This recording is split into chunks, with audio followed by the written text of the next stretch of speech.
He is a prominent New York executive who until recently was president of a multi-million-dollar Iranian-founded charity.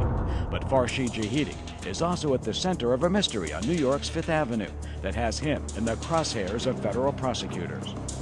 Last December, FBI agents arrested him as he was allegedly destroying documents subpoenaed by a federal grand jury, all part of an investigation into the ALAVI Foundation. ALAVI is headquartered in this Fifth Avenue building on the 23rd floor. ALAVI bills itself as a charitable effort to, quote, support interfaith harmony and promote Islamic culture and Persian language, literature, and civilization. In the last 4 decades, it has given millions to schools, universities, and charitable organizations, among them Harvard and Columbia universities, mosques, and Islamic centers across the country. And according to tax records, $30,000 went to the William J. Clinton Foundation in 2006. But questions have long been raised about ALAVI's role, its mission, and where it gets its money. ALAVI claims more than $100 million in assets, including 60% ownership of this 36-story building down the street from its headquarters on Fifth Avenue. How much can it generate a year? Right now it generates about $1 million a month, or about $12 million a year in $1 rent. million a month? In rental income. $12 million a year? Yeah. So it really is kind of a cash cow. It is a tremendous cash cow. This is the type of real estate that us as investors, we dream of, absolutely. So who owns this lucrative jewel with the ALAVI Foundation? Federal prosecutors say it's 2 companies, Asa Corp and Asa Limited, now accused of being front companies for Iran's national bank, Bank Melli.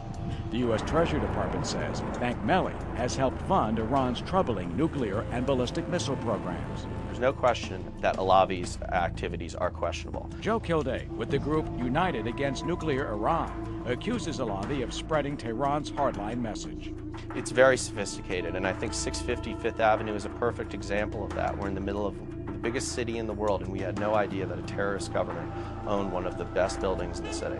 David Cohen, a former top-level CIA official and chief of intelligence of the New York City Police Department, couldn't have been clearer about ALAVI in 2002. In this court statement obtained by Fox News, the ALAVI Foundation is a non-profit charitable organization, ostensibly run by an independent board of directors, but totally controlled by the government of Iran. The foundation funds a variety of anti-American causes. And just last month, testifying at the Senate Foreign Relations Committee, Manhattan District Attorney Robert Morgenthau said ALAVI came up in an international financial probe. We were looking at the ALAVI Foundation, this major Iranian foundation in New York, and we found money going overseas to suspect people, and then we were looking at their banking transactions.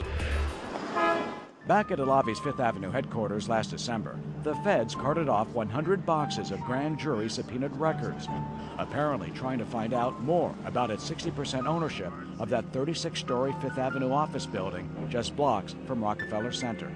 At the time, Jahidi was ordered not to destroy any subpoenaed documents, but the very next day, according to federal prosecutors, Jahidi shredded ALAVI papers and notes. He left his Fifth Avenue office, went to Grand Central, and took a train home to the suburban New York town where he lives.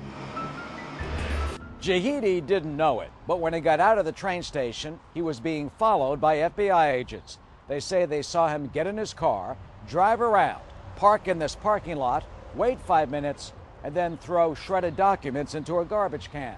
When the agents fished the stuff out, they say the torn paperwork had to do with Asa and the Fifth Avenue building. The next day, Jahidi was charged with obstruction of justice.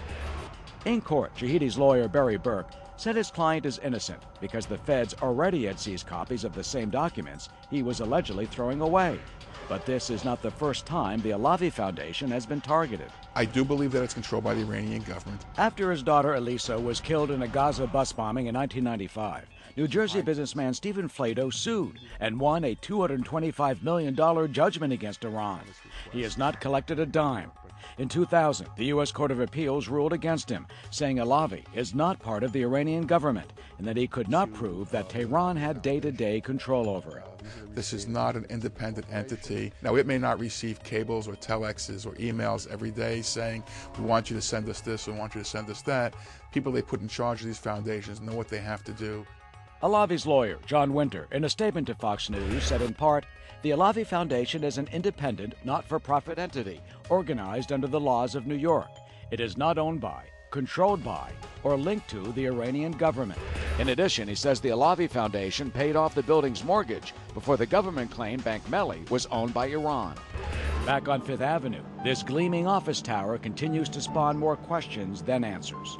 This is a very big building. It's a very prominent location, and you would have thought that we could have somehow caught this before it's gotten this far. In the past, ALAVI's lawyer has denied the allegations from Commissioner Cohen that the foundation is controlled by Iran or funds anti-American causes. In a 2002 letter to a judge, he called those claims false and says the foundation's finances are publicly available for anyone to see. In an email to us, he also rejected the accusations from United Against Nuclear Iran and told us the foundation complies with all American laws.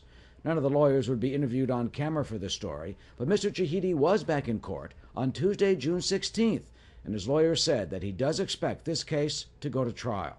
Sources, meanwhile, say the investigation is active and continuing, and if you want to check out the documents in the case, just go to foxnews.com. In New York, I'm Eric